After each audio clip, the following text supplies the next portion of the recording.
Abordemos ampliamente otras materias. Una nueva marcha en contra del proyecto Hidro Aysén está agendada para este viernes, ocasión en la que seguramente se repetirá el escenario de manifestaciones anteriores, es decir, miles de personas expresando su descontento por la aprobación de esta iniciativa y además rechazando la política energética del gobierno. Pero esta efervescencia social se ve también en los movimientos de estudiantes secundarios y universitarios, quienes en estos días demandan mejoras en la calidad de la educación. Queremos analizar los diversos movimientos sociales y para eso nos acompaña aquí en CNN Chile el historiador y experto en historiografía social, Gabriel Salazar. Señor Salazar, muchas gracias por estar con nosotros. Buenas tardes. ¿Cómo asiste, cómo ve usted este movimiento? Hay algunos que se asustan, hay otros que celebran estos movimientos, otros que señalan, bueno, pero esto es más de lo mismo un poco porque se ha venido repitiendo en el último tiempo. ¿Qué es lo que ve usted de característico o más llamativo en esta expresión popular que se ha visto en estos últimos, ni siquiera días, sino que ya llevan varias semanas? Sí, así es. Bueno, para una mirada histórica, que es la que yo acostumbro a hacer, ¿no? Estos movimientos tienen una característica nueva, que yo creo que es bien importante que se reconozcan en su especificidad, porque aparentan ser movimientos de masas tradicionales, protestantes, contestatarios, desafiantes, etcétera, pero todos se están presentando a sí mismos como nuevos movimientos ciudadanos. Ahora, son movimientos ciudadanos en su origen, en su gestación, en su proyección, pero están adoptando todavía las viejas prácticas del movimiento de masas.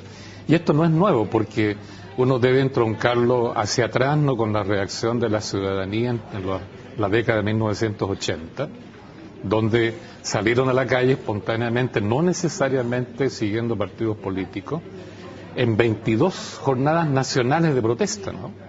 Entonces ahí se gestó una memoria y una práctica de autodeterminación ciudadana para salir a la calle y protestar, y con la intención en esa oportunidad de derribar un gobierno autoritario. Pero eso posteriormente, luego de un breve interregno, 1992, 93, como hasta el 2000, que muchos han llamado los años del desencanto, ¿no? Con respecto a la expectativa que tenían los grupos sociales en la década de los 80, reaparece de nuevo. Recordemos que se inició movilizaciones sociales y ciudadanas con ocasión de la crisis asiática. Después tenemos el mochilazo, el 2004, contra el gobierno de Ricardo Lagos en la oportunidad. Posteriormente la revolución pingüina, que duró bastante y tenía raíces muy profundas, impactó fuerte. Tenemos la movilización de la comunidad regional de Magallanes, que se autoorganizó como una asamblea autónoma, desacató la autoridad local, forzó una decisión del aparato de gobierno, y ahora tenemos sucesivas marchas por el problema de la energía o de los capitales que están manipulando, ¿no es cierto?, de alguna manera la inversión energética. Por la cuestión de la educación está el tema de la agricultura. Es decir, yo creo que hemos tenido un proceso, una transición ciudadana por abajo que viene de mucho tiempo atrás y que ya ha constituido una memoria que ahora está emergiendo, y a propósito de las coyunturas de los problemas que se vayan presentando. Y pienso de que es un proceso de larga duración, esto va a continuar, ¿no? Solo que siendo ciudadana, un movimiento ciudadano en su gestación, en sus sentimientos y en la forma que están elaborando sus demandas y propuestas, porque también hay propuestas, ¿no? Están adoptando todavía las viejas prácticas del movimiento de masas, desfilar en las calles, gritar, protestar, pedir, exigir, ¿no? Entonces todavía hay una mezcla, pero es cuestión de tiempo para que surja la verdadera naturaleza de un movimiento ciudadano, cuya característica es que llega un momento en que se vuelca a sí mismo, se reúne en forma de asamblea, toma decisiones y no pide, sino que impone propuestas. ¿Cuán lejos estamos de ese momento según su visión? Yo creo que no muy lejos. Porque yo me estoy dando cuenta de que, por ejemplo, el movimiento estudiantil, del cual yo estoy más cerca, este movimiento estudiantil está avalado por muchísima reflexión. Están las tesis que están haciendo los estudiantes, particularmente los estudiantes que vienen de primer, segundo y tercer quintil, ¿no? Que los más, digamos, desprovistos de la población, que vienen de sectores populares, vienen de poblaciones, que ahora están en la universidad o en la educación superior, que ya están constituyendo, de acuerdo a los datos que existen, casi un 33% de la matrícula de educación superior. Y yo los veo porque hago clases en muchas partes, ¿no?, en ese nivel, Y sus tesis, sus investigaciones de cátedra, su reflexión profunda, tiene que ver con su propia realidad local. Y eso implica un autoconocimiento, la búsqueda de propuestas propias, y todo tiende a fortalecer una actitud ciudadana más soberana, menos peticionista, menos de masa y más soberana. ¿Y cómo puede llegar a imponerse, de qué manera en la práctica, si es que, de acuerdo a la institucionalidad que tenemos, es muy rígida, es muy establecida, está dada por una forma de elegir a las autoridades de manera binominal, de establecerse a través de los partidos políticos, y por lo tanto de manera institucional, como igual a igual? ¿Cómo impone el cambio? Claro. Es que ese es el problema. La ciudadanía en el fondo representa un tipo de política que habitualmente no se la reconoce como política, porque hay dos tipos de políticas, ¿no? Está la política de los representantes, de la representatividad, vale decir, de los diputados, alcaldes, regidores, senadores, ministros, presidentes, ¿no? Que son representantes de la ciudadanía y que están regidos por la ley, por la institucionalidad, por la constitución política y circulan alrededor y por dentro del Estado. Esa es la política de la representatividad. Pero hay una política profunda, que es aquella que emana de la soberanía. Y la soberanía está siempre, es inherente a la ciudadanía. ¿Sí?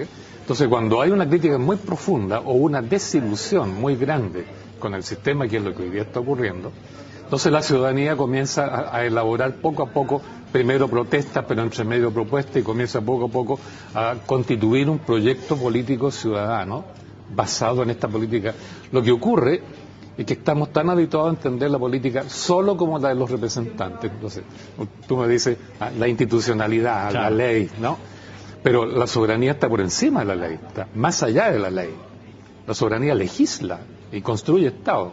Entonces, y esto es un problema que, como nunca nos han educado en eso, no nos enseñan a ser ciudadanos soberanos. El sistema educacional nos enseña cualquier cosa, pero no a ser ciudadanos soberanos. Es que los movimientos sociales como estos les cuesta descubrir cuál es su rol efectivo en esta coyuntura, que es la soberanía o la decisión soberana, ¿no? Y ese es un proceso que cuesta, porque el peso de la tradición política es que la política es de los políticos, es del Estado. Entonces, ese es el gran desafío que tienen que resolver los movimientos sociales hoy, y que yo creo que poco a poco van a ir descubriéndolo. Yo he escuchado muchas tesis al respecto de algunos que señalan y que ven estos movimientos hoy o antes también, desde el punto de vista también de esta institucionalidad que también se defiende. Claro, claro, se defiende porque lo ve como una amenaza. Exacto. Porque empieza a tambalear todo. Claro. Y dicen, la mejor manera es capturar, colocarlos como dentro de esta misma institucionalidad y a través de los líderes, transformarlo eso tal vez en un partido político, capturar a los líderes y colocarlos dentro de nuestras corrientes políticas, colocarlos como estos representantes, ofrecer cupos parlamentarios, etcétera, abrirse de tal manera de sofocar un poco estos movimientos. Y cooptar el movimiento. Exacto. Claro. ¿Cree usted que va en ese sentido, que esa es la forma en que responde o se defiende la institucionalidad? Sí. Bueno, tradicionalmente los que habitan el aparato institucional y los que lo habitan profesionalmente, los políticos en forma especial, cada vez que el movimiento ciudadano emerge críticamente y con arrestos de soberanía, entonces claro, viene el afán defensivo, el miedo y la calificación crítica. Son subversivos, son antisistema, son antisociales, y se le aplica la ley represiva, defensa interior del Estado, ley antiterrorista, y se llega al extremo de una represión violenta, ¿no? En la historia de Chile ha habido 23 masacres de ciudadanos chilenos, particularmente los sectores populares, ejecutados por el ejército, a título que había subversión, ¿no? Por eso es que la ciudadanía no puede expresarse tan tranquilamente, el sistema se defiende y ataca, ¿no? Pero esa es una forma. La otra forma es la que tú dices, o sea, cuando el movimiento es muy caudaloso, ¿no? y amenaza con convertirse realmente en un proyecto constituyente distinto, otro proyecto de Estado, muchas veces la clase política se defiende montándose encima del movimiento, ¿no? Y lo coopta, lo conduce, ¿no? Negocia, ¿no? Tranza, y se produce el descabezamiento de los movimientos, porque entonces el movimiento social, que es de base, se encuentra con que su dirigencia, su vanguardia, está de hecho trabajando para el sistema. Y eso ha ocurrido muchas veces en la historia de Chile. Para terminar, señor Salazar, dentro de los actores políticos hoy día se ha difundido mucho una idea como para tratar de caracterizar esto y dice, aquí hay un malestar sobre la clase política, hay un descontento generalizado sobre los políticos, incluso lo dicen los mismos políticos como diciendo que yo parece que no soy político, como que es malestar contra esa clase política. Así es. ¿Ese discurso es real o es un discurso sencillamente reactivo que no entiende bien lo que está sucediendo? Bueno, hay dos datos que podemos traer a colación a propósito de eso, ¿no? Desde una investigación que hizo el Programa de Naciones Unidas para el Desarrollo en 1998, el PNUD, ellos, investigando los indicadores de desarrollo humano, encontraron que en Chile todos los parámetros superestructurales de la economía están sanos y saludables. Pero todos los parámetros que definen el desarrollo humano, que mide más la interioridad de los chilenos, están malos. Entonces ellos hablaron de un malestar interior de los chilenos. Es un malestar que se expresa en términos de inseguridad frente al futuro. No sé si podré terminar mi estudio porque hay que pagar. No sé si encontraré trabajo. No sé si la salud podré asegurarla. Como está todo se compra. Inseguridad. No sé si los drogadictos me van a asaltar, me van a robar. Hay inseguridad y hay malestar interior, pese a estos parámetros superiores. Eso por un lado es un dato que se ha venido verificando posteriormente, de ahí las altas tasas de depresión, 46% de los chilenos estamos con depresión seria, o neurosis, etcétera.